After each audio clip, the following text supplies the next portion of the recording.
Bon, les loustiques, est-ce que vous êtes prêts pour votre dose de frissons? Ce soir, épisode spécial car on va parler d'une légende urbaine très connue en Angleterre. Et pour ceux qui ont déjà vu le thread d'horreur de McFly et Carlito, vous verrez qu'elle a déjà été racontée, mais je me suis dit que ce serait intéressant quand même de vous la faire, de vous la partager. Alors pourquoi? Tout simplement parce que cette histoire reste à ce jour un mystère et que la première fois que j'ai entendu parler de cette histoire, j'ai tout simplement kiffé. Et je veux aussi faire appel à vous pour me donner toutes vos théories sur l'histoire. J'en ai listé 3 à la fin, mais il en existe beaucoup plus et j'aimerais franchement avoir votre avis. Bon, je sais que de toute façon, parmi vous, il y a beaucoup de détectives, donc je sais très bien que vous allez trouver la théorie qui est exacte par rapport à cette histoire. Mais avant de démarrer cette vidéo, je trouve ça intéressant que je partage quelques infos à mon sujet. Et oui, ça fait déjà un peu plus de 2 mois que je fais des vidéos sur YouTube et vous savez pas grand chose sur moi. Et d'ailleurs, peut-être que vous vous en foutez, vous n'avez pas envie de savoir. Mais bref, pour ceux que ça intéresse, moi je m'appelle Florent, du coup, aka Joker, et j'ai 31 ans. Oui,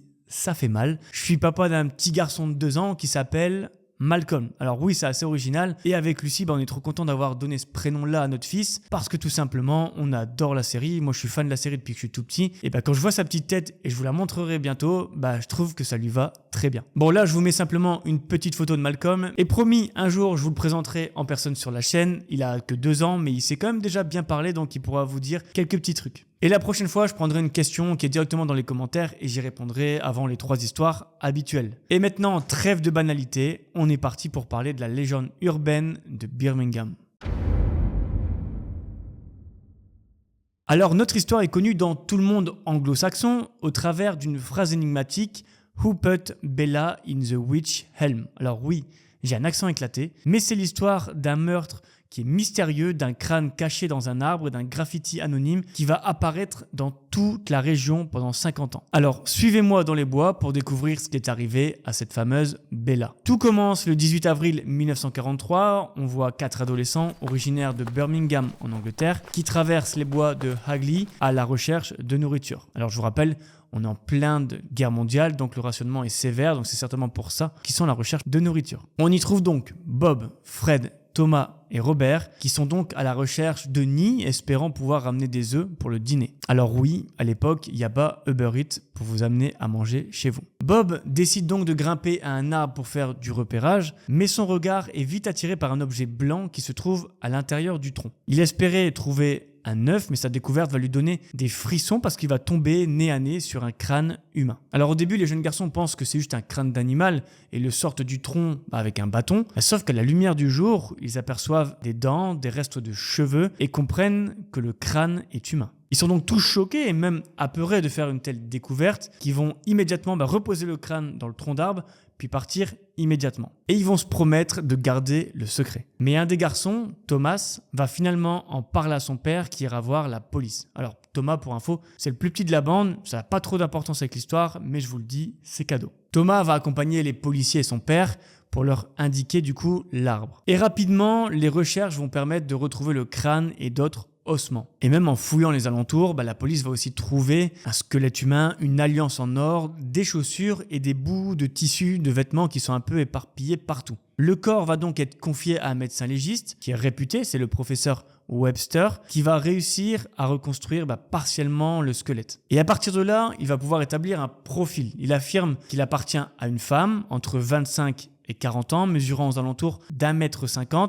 Bon, c'est vrai que c'est assez large de dire par exemple 25-40 ans, mais on est en 1943 et les technologies sont bien moins avancées qu'aujourd'hui. Les os ne montrent aucune trace de violence ni de maladie, cependant on va quand même retrouver des petits morceaux de tissu qui sont coincés du coup dans sa bouche. Donc le médecin légiste va donc déclarer que la cause probable de la mort, c'est l'asphyxie. Et ensuite, l'état de décomposition lui fait dire que le décès doit remonter à 18 mois environ. La police écarte donc d'emblée la thèse d'un suicide suite aux déclarations du médecin légiste. De plus, l'ouverture dans le tronc n'est vraiment pas grande et pour y passer, il aurait presque fallu du coup s'infliger des blessures qui auraient laissé des traces. Ce qui nous fait donc conclure qu'elle a donc été placée là post-mortem. Et ça ne peut donc signifier qu'une seule chose, c'est que c'est une affaire de meurtre. Ils vont donc consulter les fichiers des femmes disparues à Birmingham à ce moment-là, mais rien de ce côté, on va absolument rien trouver. La police va donc publier une description plausible de la victime et attendre qu'on leur fournisse une piste. Et ça marche, ils vont recevoir plusieurs appels et vont absolument trouver qui c'était Bella. Alors non, je rigole, pas du tout.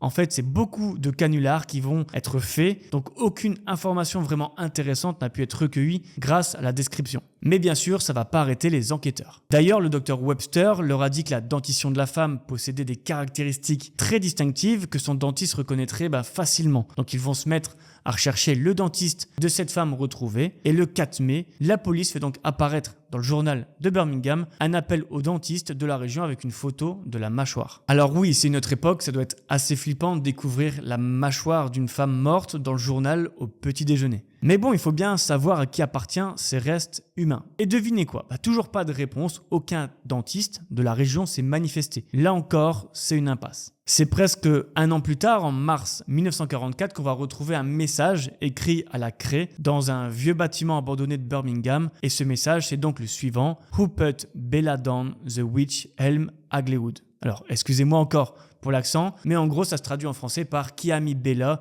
dans l'orme des bois d'Hagley. Mon accent est vraiment éclaté, je suis désolé. Et donc, c'est la première fois depuis la découverte du corps que l'on met enfin un nom sur la victime, et vous l'aurez du coup déjà deviné, c'est Bella. Et peu de temps après, la police découvre alors qu'il y a un autre graffiti sur un obélisque en pierre, et je vais mettre la photo, et il disait plus simplement « Who put Bella in the witch Helm ?» Et c'est là que toute la légende prend une ampleur monumentale en Angleterre. Les deux messages qui ont été retrouvés avaient des écritures similaires, donc les policiers en ont donc déduit que c'était quelqu'un du coin qui en savait certainement beaucoup plus qu'eux. La police va leur demander que toutes les personnes connaissant une Bella qui aurait disparu les contactent. Mais à ce point de l'enquête, il y a une question qui reste sans réponse. Est-ce que la personne qui a fait ces graffitis, c'est un ami de la victime qui trouve que l'enquête n'avance pas, ou est-ce que c'est le tueur toujours vivant qui se moque de la police? Alors si vous avez une théorie sur le sujet, c'est le moment de la noter dans les commentaires et la réponse arrivera un peu plus tard. Et par la suite, on continue. De plus en plus d'inscriptions vont apparaître un peu partout dans la région à ce sujet. Et je pense, honnêtement, ma théorie personnelle, c'est que en fait,